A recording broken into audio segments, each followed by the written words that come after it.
you on the internet? Do you need to be on the internet? I'm on the internet, but everything disappeared. Okay, so while we're experiencing a little bit of technology difficulty, but thank you all for coming today. We are excited to have Lori Worley. I have known Lori through, both of us have made many changes in our life since we first met. She used to work at the Bristol newspaper. She is going to talk to you all today about media and public relations crisis management. And I'd say that she's probably our best expert at that. Well, I don't know about that. I needed her a couple years ago, but, you know, better late than never, right? So Lori Worley with the High Road Agency. Thank you. As soon as I figure out what happened to my, there it is. We'll get started here.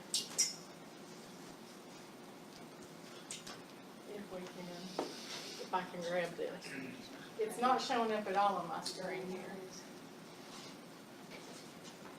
Why her toolbar's not showing up on the computer.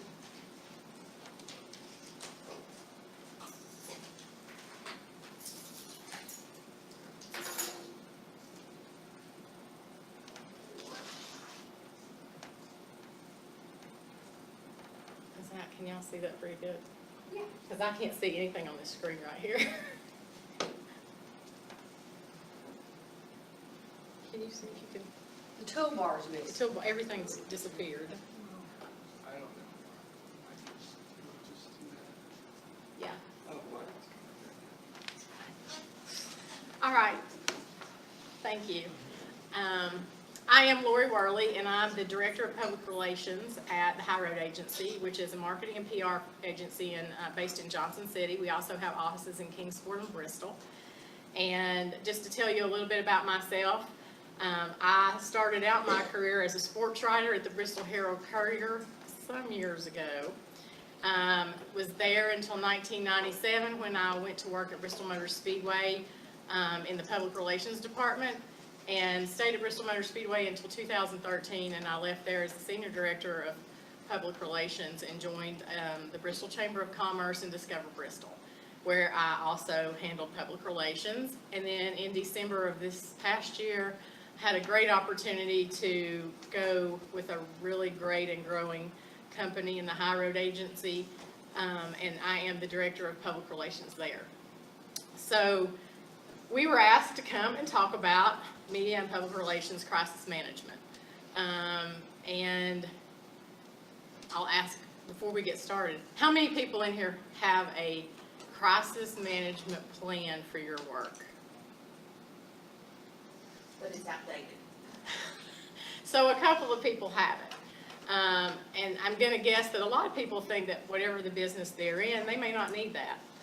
But I promise you, no matter what scale you're on in business, whether you work at a place like Bristol Motor Speedway, which has a very thick, long crisis communications plan, or you work at a restaurant, a locally owned restaurant, you need to think about those kind of things in advance. You don't ever want to have a crisis come up and not have a plan, because that's when you make mistakes. When you have not thought this through, and something happens, you don't know, you don't have a plan, you don't have the right people in place, you don't know the right avenues to take, you don't know the social media world that you need to worry about. So anyway, this is all about today's, we're going to, no, now it's not working. I don't know how to, it won't show me how to advance, I'm sorry.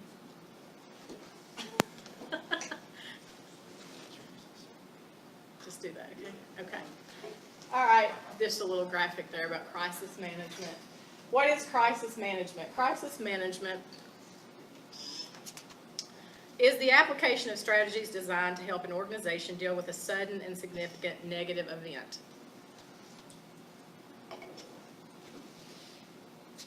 The golden rule of crisis communication.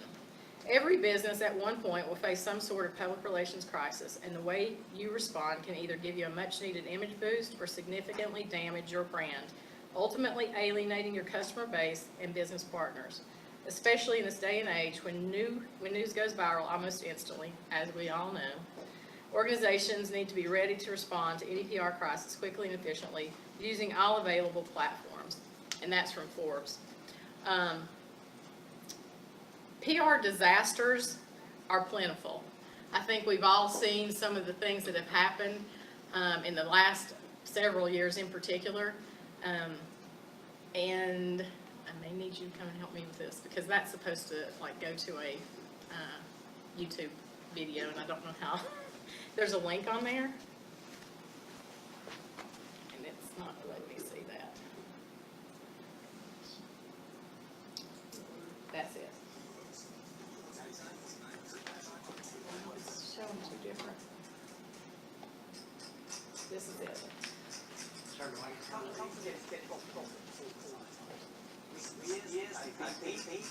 Is that helping? It's playing two different ones. The companies made it worse.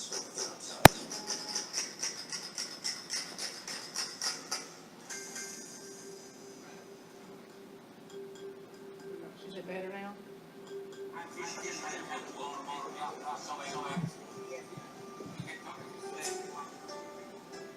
The problem with United was the apology.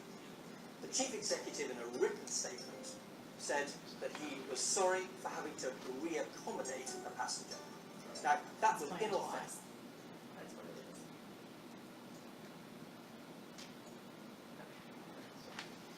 No, thank you. The problem with United was the apology. The chief executive in a written statement said that he was sorry for having to re-accommodate a passenger. Now, that was inauthentic. No one uses the word re-accommodate in real life. It had clearly been lowered. What they should have done is speak like a human being. Recognise that they've done something really bad to a customer and be truly, genuinely sorry for what had happened.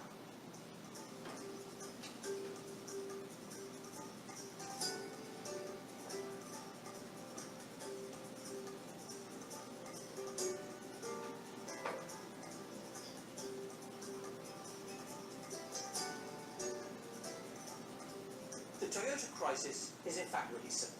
They're known for making great cars and they failed. So the problem here is that they didn't believe they'd done anything wrong. When you're in an echo chamber where you believe you're brilliant, it's hard to realise that you've actually made mistakes. Lesson here, listen to outsiders. In that world, they are the only people who can give you perspective to address a crisis properly.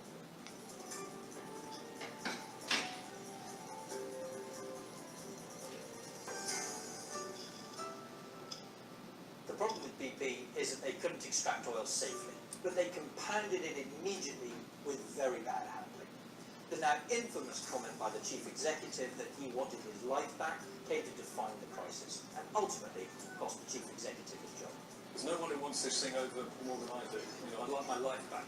The lesson? Be disciplined. The media are on alert to find slip-ups like that. So those are some of the worst PR disasters in recent memory. There have been more since then. So I just created this dope website, Oh. Wix. Let me show you how I did it. All right. You may want to sit up here. Wix.com. Now this is where the magic happens. You're gonna add an image and Next.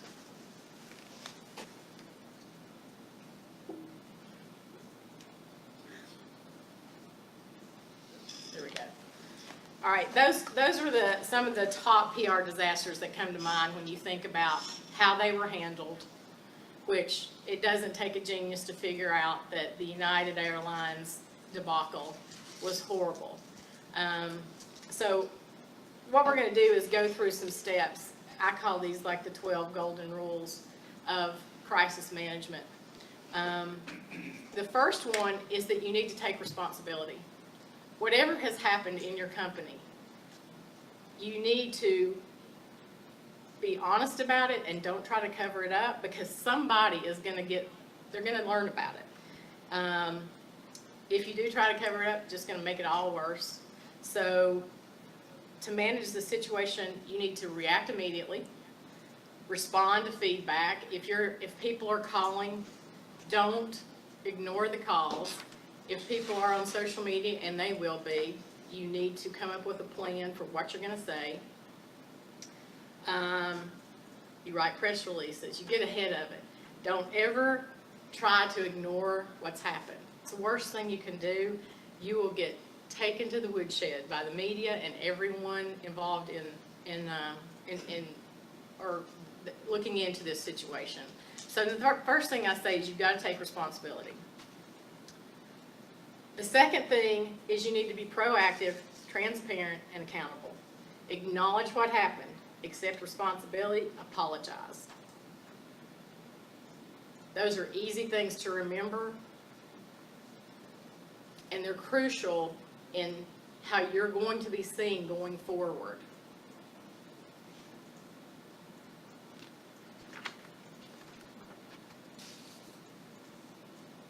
Get ahead of the story. That means start communicating, apologizing, refunding, do whatever it takes now. And when I say get ahead of the story, I do mean that there needs to be a plan well in advance. We talked a little bit before a lot of y'all got in here about the fact that a lot of companies think that they're never going to have a PR disaster. They're never going to have anything bad happen to where they would need this kind of plan. You don't know that. It could be a major company. It could be a locally owned restaurant where you could have some type of food illness that strikes. You need to have some kind of plan in place. It doesn't have to be an extensive plan, but you need to have some kind of plan in place to how you're going to react if something like that happens. Number 4, and is huge now, is to be ready for the social media backlash. 10 years ago, social media was not something you had to worry about.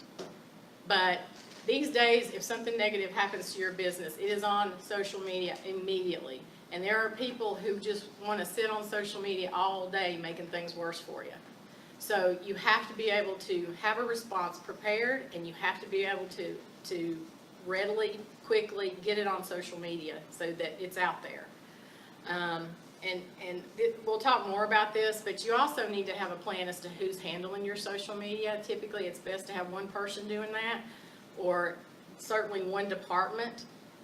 You don't want your message to ever get mixed up, so the less people that are involved in getting that message out there for you, the better. The fifth thing about this, and I feel like this is really important, is that you need to, it's okay to be emotional about it. It's okay to, you should humanize it. You should never just say, we're going to look into this. Saying that you're deeply saddened by what happened and you're going to work on making things better, it goes a long way in the minds of the public. The worst thing you can do, in that clip we showed a minute ago, the dude from BP saying, I just want to get my life back. That's a guy who's making a lot of money, and they lost 11 lives were lost. They got so much negative publicity just from that comment that he made, that he wanted to get his life back. He had a life to get back. 11 people did not. So they took a huge hit, lots of huge hits. They're probably still paying for that, and I think that happened in 2009 for people who will never forget that he made a comment like that on national television. So anytime that you can actually, I'm a proponent of showing that you're sorry that this happened. So humanize it, and don't make it sound like it's a mechanical response. To humanize it is to make people feel like you honestly care about what happened. Sixth thing is apologize, then act. A heartfelt apology is key to moving forward. If you don't do it, it just makes you look bad. And then after you make an apology, a call to action is typically the best thing to do. You apologize and you say, we're going to do this. You have a line of processes that you're going to do to make things better. And that shows people that you care and that you are willing to make it better. So apologize, then act.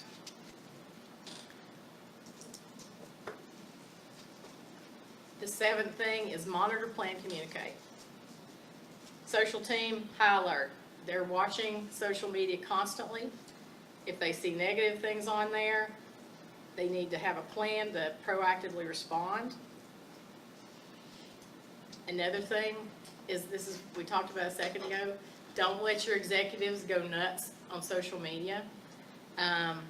You know, in the heat of battle, people say things that they should not say, that they don't really mean, that they aren't thinking about.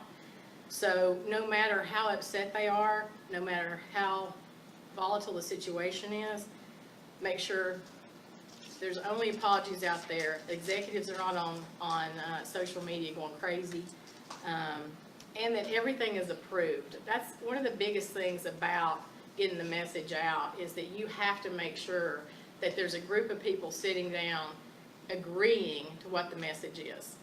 And when that goes out in a press release, it goes out in social media, it goes out on television interviews, whatever, it's the same message. And typically it's really good if it's the same person doing that. Instead of having several faces, it's best to have just one person giving that message. Again, you'll see this in a lot. Communicate is a huge part of any kind of crisis communications plan. Communicate to your stakeholders, assess the situation. Never, ever, ever, ever, ever, ever say no comment. Worst thing you can do. Shows that you've not put any thought into it.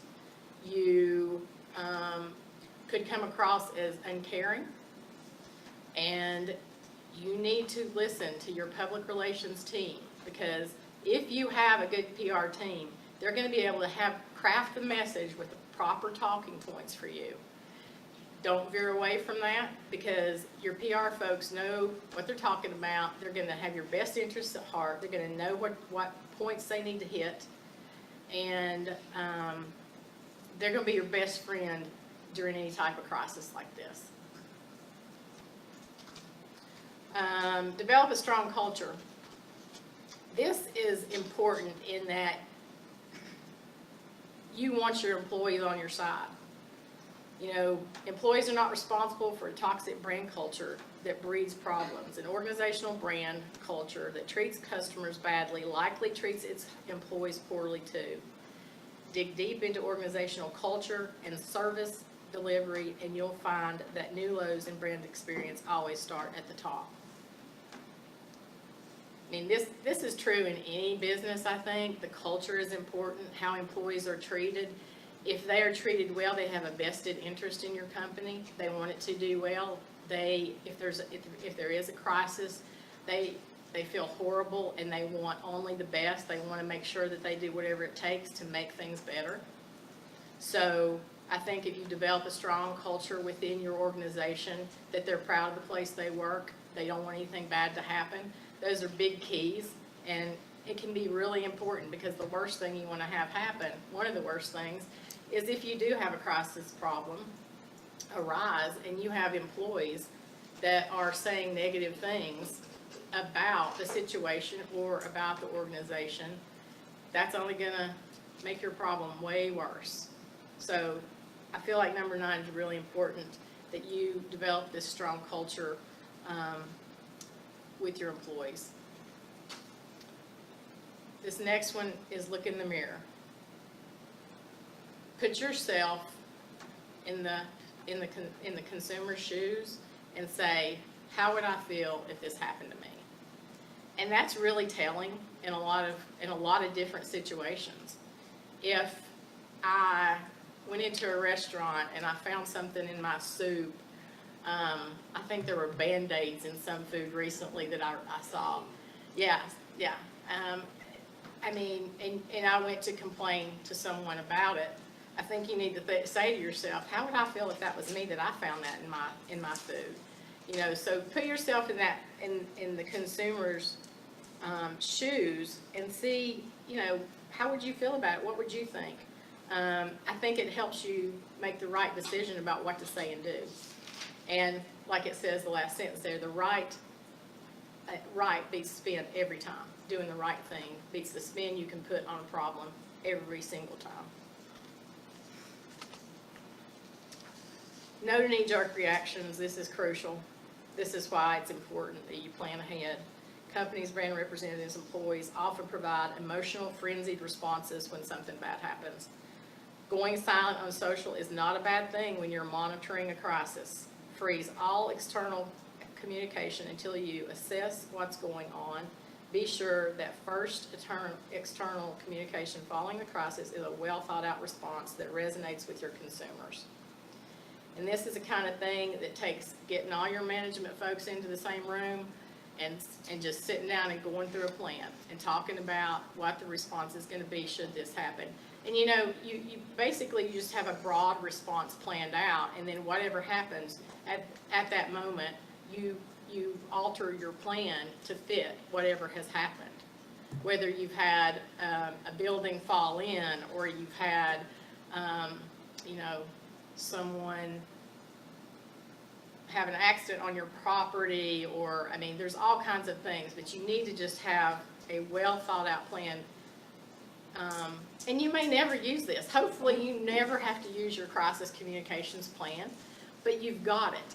And if you have one, you need to always, if you've not looked at it in a few years, which I think somebody said that you had one, but it'd been a few years since you looked through it, you need to look through that and update it, because maybe with social media now, that may not be something that you guys have thought about, and it's huge. We all know that now when something happens, it's out there immediately. So I would encourage you, you know, to update that plan too, as soon as you can. 12 is be ready for anything. No one wants to be in the middle of a scandal when you're not prepared to take things from bad to worse. Anticipate potential crisis scenarios and establish internal protocols for handling them. Before a crisis hits, outline who needs to be notified, your internal review process, and the individuals who are authorized to speak publicly on your behalf. I'll go back to my past at Bristol Motor Speedway.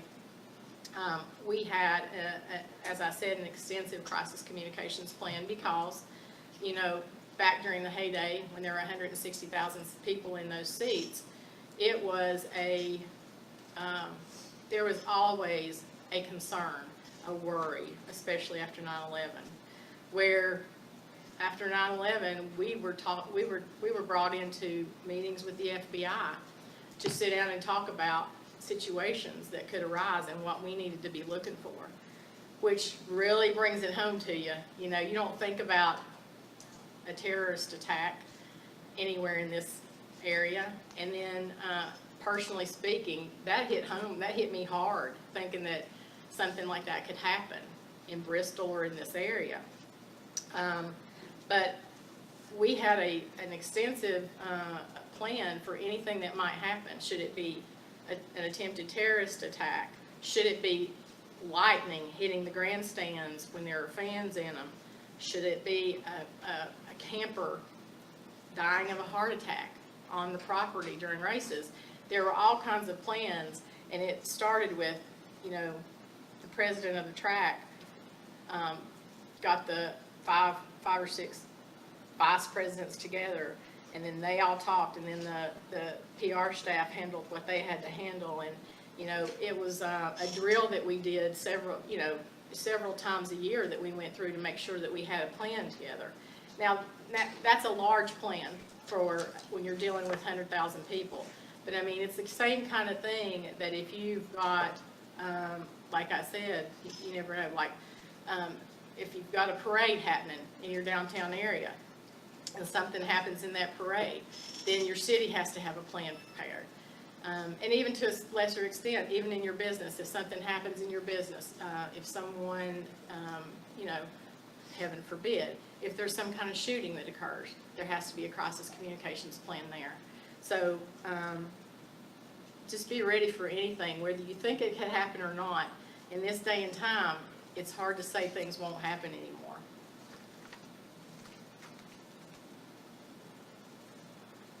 And I think that's out of place. actually,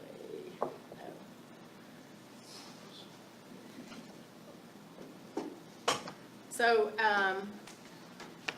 this is some of the best, and we talked about some of the worst, but some of the ways that people handled things. I don't know if y'all remember Price Waterhouse at the Academy Awards several years ago, but they handed, one of the partners handed an Oscar presenter the wrong card for the Best Picture Award. And they took it really seriously. You know, they tracked down what went wrong, they apologized. They took the blame, didn't make any excuses. They handled it really, really well. Nordstrom, not too long ago, when President Trump lashed out at Nordstrom for dropping his daughter's fashion line due to poor sales, the company didn't lose its cool. It calmly said it had told Ivanka Trump's company about the decision earlier and reiterated that it wasn't personal, simply business. Just facts, you know, just being straight and to the point and being factual. Tiki brand, this was not that long ago, the protests in Charlottesville after white supremacists carried the Tiki brand torches during their August demonstrations in Charlottesville. The company was righteous in rejecting any association with their cause. The reaction was overwhelmingly positive. Facebook users shared the message more than 10,000 times. And the key in all of this is you took responsibility immediately for it, and you apologized. Some of the worst, we saw the United Airlines thing, which I think goes down in history as one of the absolute worst all-time nightmares, public relations-wise. Harvey Weinstein, the sexual harassment, in his statement to allegations and assault, it was awful, led to a deluge of equally bad communications responses from other accused men, ushering in the year of the sex harasser. Facebook, the Russian advertising after the election, Facebook CEO Mark Zuckerberg said it was a crazy idea to suggest that Facebook might have influenced it. In July, the social networking giant said it had seen no evidence that Russian actors bought ads on Facebook in connection with the election. But in September, it admitted it found 470 profiles linked to Russian agents that brought about 3,000 such political ads before Election Day last year. Not a great effort. So that's the kind of thing where you didn't really, obviously you didn't research that enough, you know, because this is what I'm saying, when you're not honest and when you don't come out, it's always going to come out. Someone is going to find the truth about what happened. And all it does, if you deny it, all it does is make you look worse in the end. So I'm all about you just got to be up front. It's hard to be the one standing up there saying it's my fault or it's our fault. But in the long run, you'll come out in the end, you'll come out on top with people, because people in general accept someone who apologizes sincerely for something. And when you put a little bit of feeling into it and you act like you care that the mistake happened or whatever happened, it goes a long way. So that's my presentation. So if y'all have any questions about anything that I can possibly help you answer, just let me know. You were first. Well, I just want to know if you have any examples of things that you've personally been involved in, good and bad, that you've had to handle for local, just to kind of bring it down onto our level. I mean, you know, it's one thing to say, I work for a small printing company. Yes. My crisis management is more one-on-one than it is, you know, Yes. out on social media most of the time. But I was just curious. I can, in one time in particular, and this is a different kind of crisis because it's not like it's not huge, but it does affect people. When I worked at the Speedway at Bristol Dragway, I can't remember the year exactly, it was probably 2007 or 8, they had redone Bristol Dragway's surface. And everybody thought it was going to be great. And the drag race was held in July that year for some reason. It was before it. And it was intensely hot. So the track started buckling a week prior to a national event coming. And about 60,000 people over the course of 3 days. The track started buckling and it was not safe. And it wasn't a hard call to make in that it had to be made, But you were going to disappoint so many people who had planned vacations around that race, racers who were coming into town, hotels who had rooms booked. I mean, it was huge, and I can remember this plainly. I was mowing my yard, one of the few times I didn't have my cell phone with me, and this is when Jeff Bird was at Bristol Motor Speedway and Dragway, and I came in and my phone had like 14 messages on it, and I was like, oh good Lord, something bad. So I called him and he said, we got to call the drag race. So we had to go in, the management team went in to work, and we sat down and we had our plan about how we were going to approach this and what we were going to do. And I can't remember exactly what we did for the fans, but we did something to try to make up to them for the fact that they had already planned a trip there. And they had vacations planned. And so there was we had what we were going to say, which was the honest to God truth, that there was a problem with the mixture of the compound, and we had no idea that it was going to have this problem. Apologized profusely in media, television, or radio, television, newspapers. Got Jeff on the telephone to talk to national media, and did our best to apologize to the fans and do what we could. And I cannot remember, but we did some kind of thing for the fans. I know we had an appreciation party for them, after the event was over. But in that instance, you did what was right because you had to. It was a safety thing. I mean, racers could have been killed going down that drag strip with dips in the track and it coming apart. So you did the right thing. It ended up, I'm sure, costing a lot of money because a lot of fans couldn't come when we had to move the race. But we did the right thing, and the fact that we tried to make concessions and do things for the fans to get them to come back went a long way with them. They were very complimentary when they did come for the race, when we got the track in order. So, the thing about that was you knew that it was going to affect so many people, but it had to be done because you could not, the end result would have been worse. Had you had that drag race. Well, can you imagine what that fallout would be? Yeah, it would have been horrible. So, that's one example that I know of for sure that I was involved in. And like I said, to a different degree, the planning that happened at Bristol Motor Speedway after the terrorist attacks, after 9/11, was completely different. Very eye-opening to before 9/11 versus after 9/11, the planning. And it's kind of scary to think that you didn't think about those things in advance, But that's one example that I know of that I was involved in that I feel like because we acted quickly and because we tried to make it up to the fans, they were happy. They understood.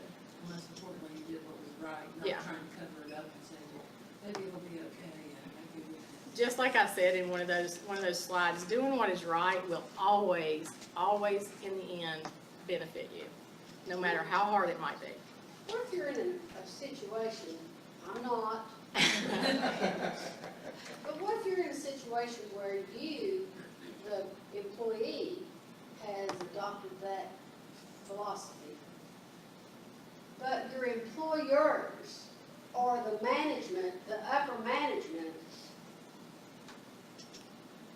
haven't.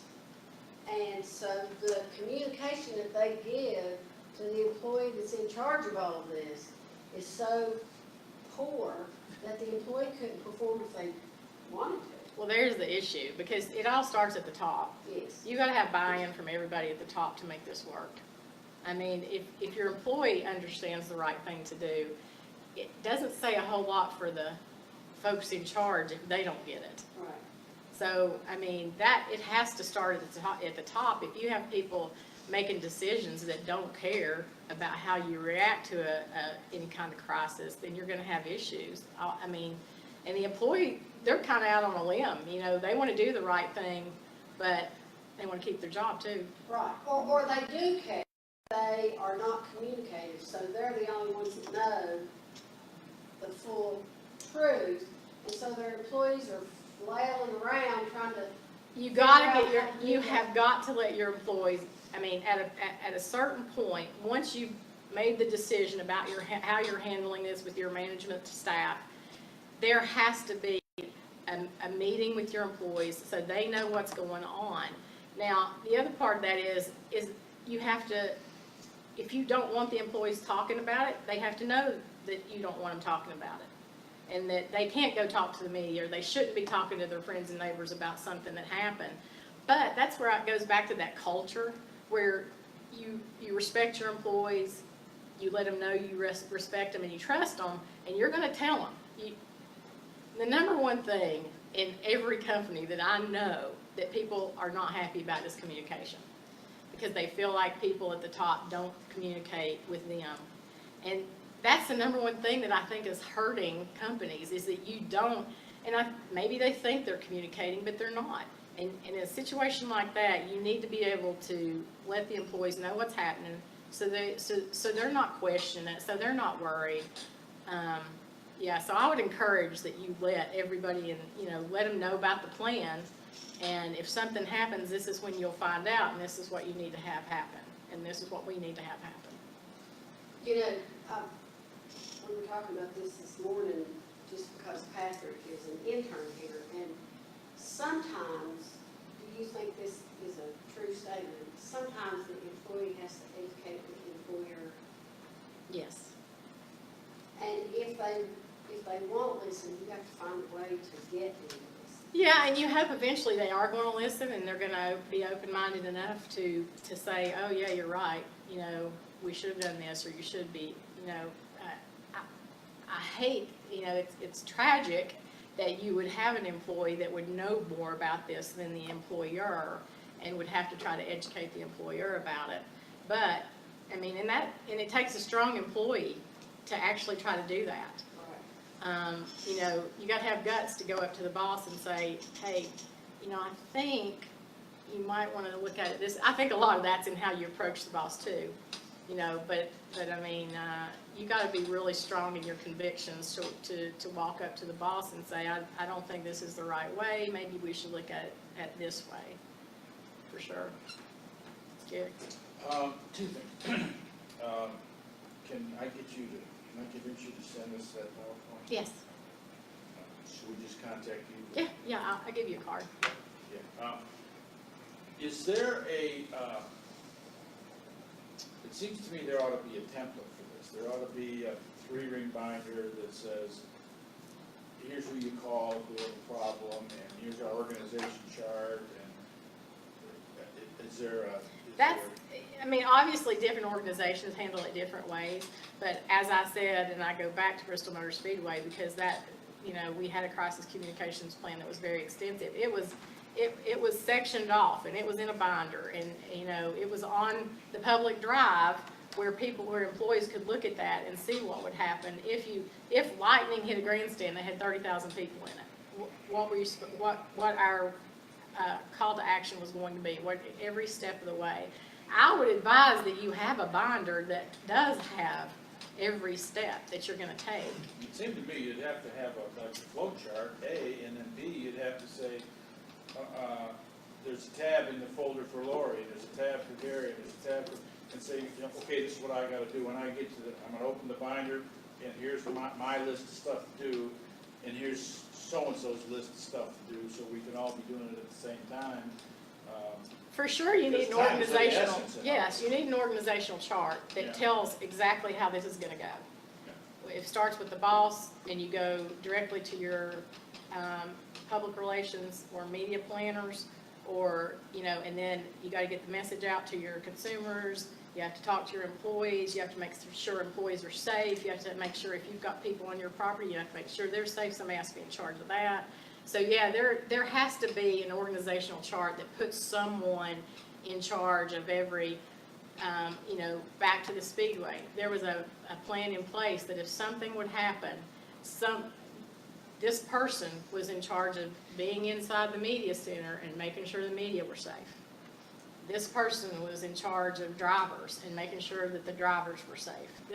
So there's every possible thing you can think of. It takes some time. I really do think you need to sit down and think about your business and think about the different, everything you need, that you would need to do, who you would need to speak with in your organization to make sure that they're handling everything.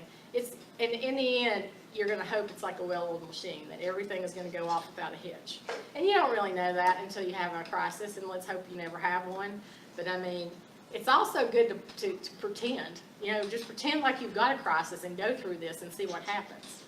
Well, the other thing is, it seems to me there's, the crisis you're talking about here are things that we've seen on the news. Yes. But if the service you provide to someone or the product you sell, like you get a Band-Aid in the food or something, that's a crisis that has to be dealt with in a certain fashion. But if your building burns down or your church burns down or something, and you say, well, now where are we going to meet next week? That's a whole nother crisis scenario. That it's got a whole different book. It says, okay, Right. we're going to move to the library and we're going to call these people and call, so you got to have more than one plan. Yeah, and to your point, I mean, I doubt very many churches or organizations like that think about, if my building burns down, where are we gonna meet? Where's church gonna be next week? Yeah. But it's something that I really think that if you wanna plan ahead, you should, because I mean, you just never know when something like that's gonna happen. Lightning can strike any building and it burn to the ground, so, I mean, that could happen with a school. What happens if a school has that kind of an issue? Where are the kids going to go to school? I'm guessing that most school systems have a plan in place for that. Yeah, I don't know how many people in here are from businesses as opposed to organizations, but I remember looking at the crisis plan for Strongwell Company, and one of their scenarios was their building burns down, and so now they have all these orders to fill and services to provide and shipments to make and communicate. And if the building's not there, how do they do that? And it was a 3-ring binder that was 3 or 4 inches thick. I mean, Yeah. it was huge. But with a company like Strongwell, you have to have a plan like that in place. Yeah, I mean, if your building goes away, A couple of things, if I may. Each business or organization is going to have to tailor make their own plan. Yes. Because what you come up with at your business won't fit for business. Exactly. right. These are just some guidelines for things you need to think about. The other thing, I don't know if it's still available, but the Red Cross used to offer a business disaster plan. We've had that here. Yeah, and it's not, you can't, it's not a Band-Aid that one size fits all. Right. You have to tailor it. Yeah, I remember But that. it's a good place to start. Alan Slater used to put those together for everybody, yeah. So let's switch gears for just a minute. So I think we all agree that we probably need to pay closer attention to that kind of crisis management. What if you have a PR crisis? What if I knew somebody, some organization that the media did have the facts about an organization. However, the way the facts were presented made them untrue. How do you handle that? Especially if it's the media doing it and you can't convince them otherwise. Because there are nonprofits in this room, and I know that I've known of several nonprofits that have had those kind of situations where the fact was that the executive director made $100,000. However, the rest of the story was that the money came from corporate and not local contributions or whatever. So how do you manage those kind of crises where the media is telling the truth but not the story? I would like to think that the media, back when I was a member of the media, I'll say, I always wanted to listen to all, to all sides of every story, and I wanted it to be right. I always wanted it to be right. So hopefully that you still want it to be right, so that if someone is telling you that they don't have the full story, that you're going to look into that. The thing that I would say too is keep a paper trail of everything. That's why, I mean, I ask for emails, even if I'm having a conversation with someone about something, I will ask them to send it to me in an email, because I want to have it in writing.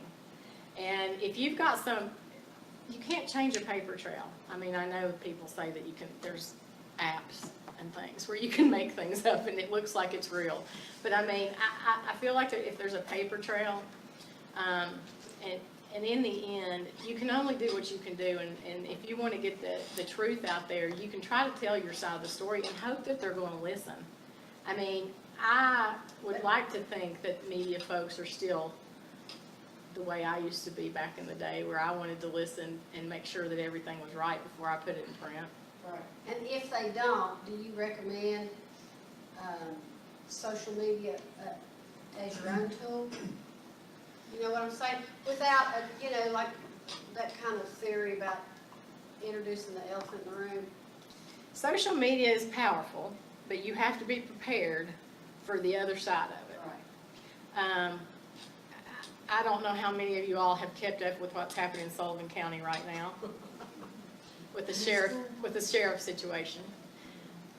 Sheriff Anderson, there were some text messages that well, those became public. And, so it's been interesting to follow that. That's kind of a situation that you're talking about. This lady, she felt, from what I understand, she felt the story was not out there and she wanted the story to be told. So she released these text messages that are pretty incriminating. And people have taken her side and said it was great, that she's a hero, that she did it. And there's another group of people that are hating her on social media like you would not believe. Exactly. And, I don't know this lady. I don't know what her intentions were. You like to think her intentions were pure and good, but now she's being crucified in a lot of ways. So you have to weigh how much you're willing. I mean, if your convictions are so strong, and obviously in her situation they were, that you want to put that out there, then you've just got to be prepared, because social media, you got to have a tough hide when you deal with those people on social media, buddy, because there's no holds barred. They go after your family. They go after it's crazy. So you've got to be willing to. But I can see where if you strongly believe in something, and you're willing to put yourself out there for it, then I guess you can ignore whatever they're saying on social media. I had a hairdresser one time who was always late with her next client because she spent too much time with the one that was in the chair. And people would come in, and the beauty shops are wide open, and they would sit in the chair immediately behind hers. There was a shampoo chair immediately behind her styling chair. And they'd sit there and they'd just focus on her. And she would just keep doing what she was doing. And she would, finish with this client, check them out, and come and get started on the other one. And the client that was angry that she was late, I was going, well, she's lost this client, in my mind, she's lost this client. And they would start fussing at her. And she knew she was late, and she knew there were good reasons why she was late, but she wasn't going to be able to explain it enough, right? Right. And so she would say, I'm sorry. And they'd say, yeah, but blah, blah, blah, blah, blah. And she'd go, I'm so sorry.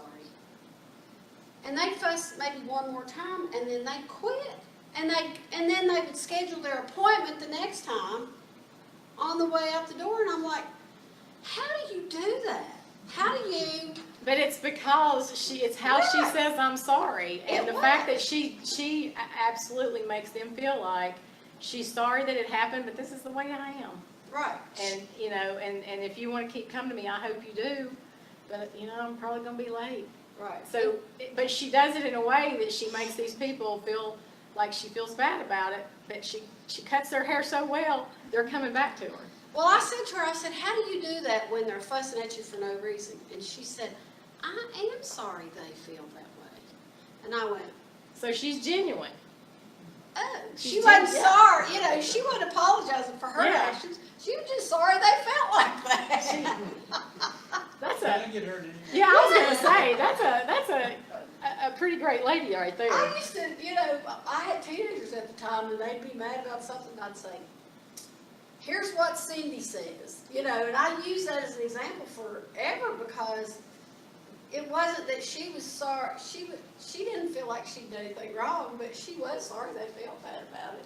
But they didn't realize that's what she was saying. But I mean, honestly, saying I'm sorry goes a long way in meaning it. It does. Yeah, and taking responsibility right off the bat. I'm sorry. Sometimes people just want to complain. Yes. And once they get it out of there, Yes. then they're okay. You just gotta let it out. When I worked at the newspaper, you'd answer the phone, and I was in sports, and somebody would be upset that their son or daughter's name was not in that story you wrote, and you would just sit there, and you would let them tell you how hard their son worked or daughter worked to get on that team, and you tell them you were sorry that their name wasn't in there. And in my case, I'd do my best next time to get their name in there regardless, you know. But you're right, they just want to vent. In a lot of situations, when every job I've had, if you just pick up that phone and you let them talk, and I will say, this is getting in a whole nother, we're going down another rabbit hole here, but as long as they're not cussing me, I'll listen. And, you know, a lot of times, once they get it off their chest and you say, well, I'm so sorry that happened, you know, we'll try to make sure that never happens again. Or if you're in some kind of customer service, you give them a coupon or you give them something. Generally, they're happy once they've let you, they have been able to vent, you've listened, and you've said you're sorry. I wanted to interject one thing, because I didn't think of this before I came here, but it's really on my mind heavily right now, is, now, I've worked with these small businesses, and 3 different times have I worked where an employee killed themselves or killed somebody else. Different companies, different situations. But I think that's something that regardless of the size company you are, there was a domestic situation at one of our competitors in Johnson City, and a former employee came in and found his girlfriend and killed her. And that was a major crisis for that company. Another time, we had an employee that we had hired. He had been fired from another company about 30 days prior to that. He went back to that first company and killed himself in the parking lot. You know, these are big media stories. And, you know, this little small businesses are all getting caught up in this. And that's the kind of thing that you never know about. And then we had an employee who got killed by a drunk driver at the racetrack one time.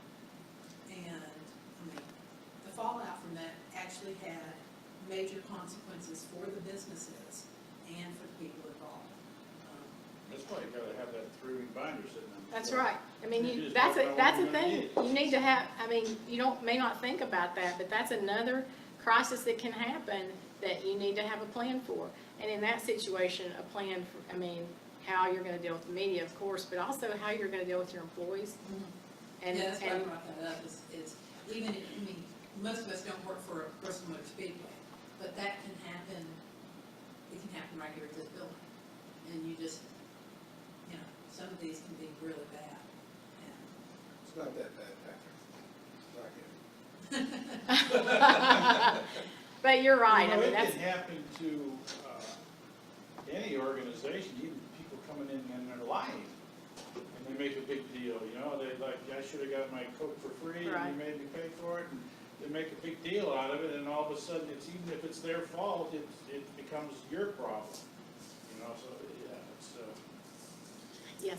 I could ask you to put your media hat on for a minute. I'm not gonna go into my worst nightmare, but such as the nightmare of having a terrorist attack on Bristol Speedway, and you're gonna have the FBI involved in it, and whoever, other major national organization. How does the media feel whenever they or the lawyers tie your hands, and you can't do nothing. Yeah, well, it's frustrating if you're a media member, because if you're good at your job, all you want to do is tell a story, and you want to get it out to your readers. So it's really frustrating. If you've been in the business a while, you understand that there are certain things that the FBI, the TBI, the VBI are not going to allow you to talk about. But you're always going to, as a media person, you're going to feel like you're never going to get that story. You're never going to get the full story. And in a lot of cases, I don't think you ever do when it involves something on a national level like that, or state level, or sometimes even a local level. It's really frustrating, and all I can say is that I think it's a little different for me because I was a sports person, so you weren't doing heavy, hard-hitting news. But I think that just makes you want to dig deeper and find the truth if you're really serious about your job and you really want to do it well. But you also understand that there are lines that you're not going to be able to pass through because of red tape from the government or from police officials or whatever. And the other part of that is you also don't want to ever do anything that will endanger. You would never want to write a story or report on a story in a way that would do anything that would endanger other people. So I always took it that I was going to listen. It's frustrating, but you're going to listen to the officials and just go with what they tell you. But you're also going to keep trying to dig and get the truth. If it's not because of crisis that you have worked hard to develop a relationship with media, Yes. and then it's broken because your hands are tied.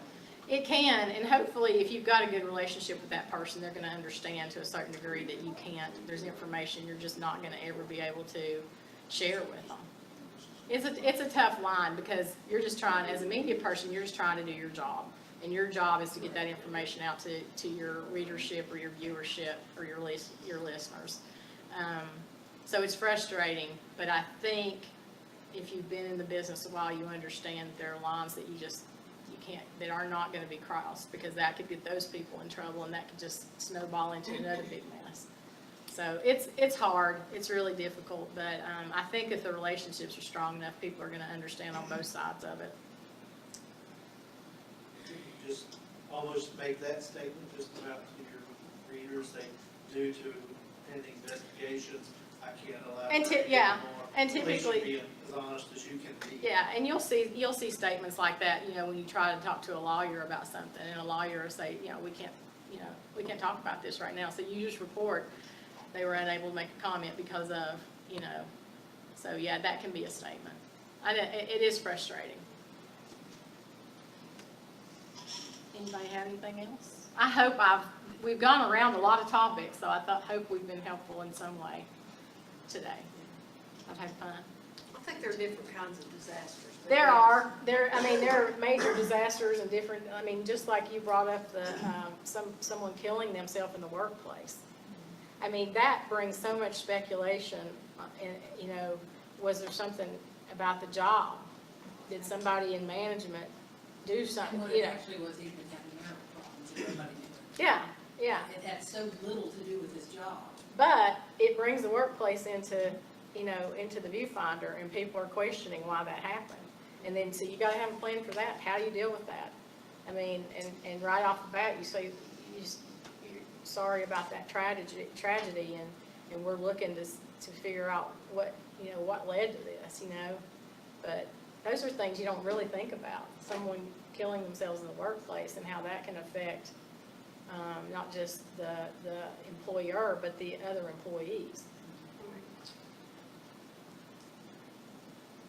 Anybody got any questions or further comments?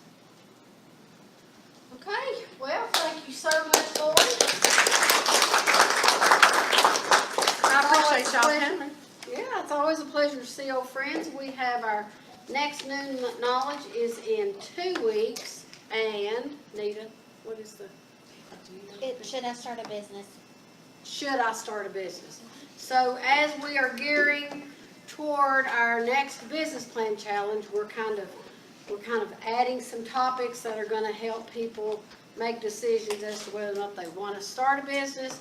Sometimes you have to make a decision as to whether or not you want to close a business, you know. So please join us the next time, and thank you all for coming. Thank you. Thanks for having me, I appreciate it. And for anybody that wants this, just let me know. Give me your email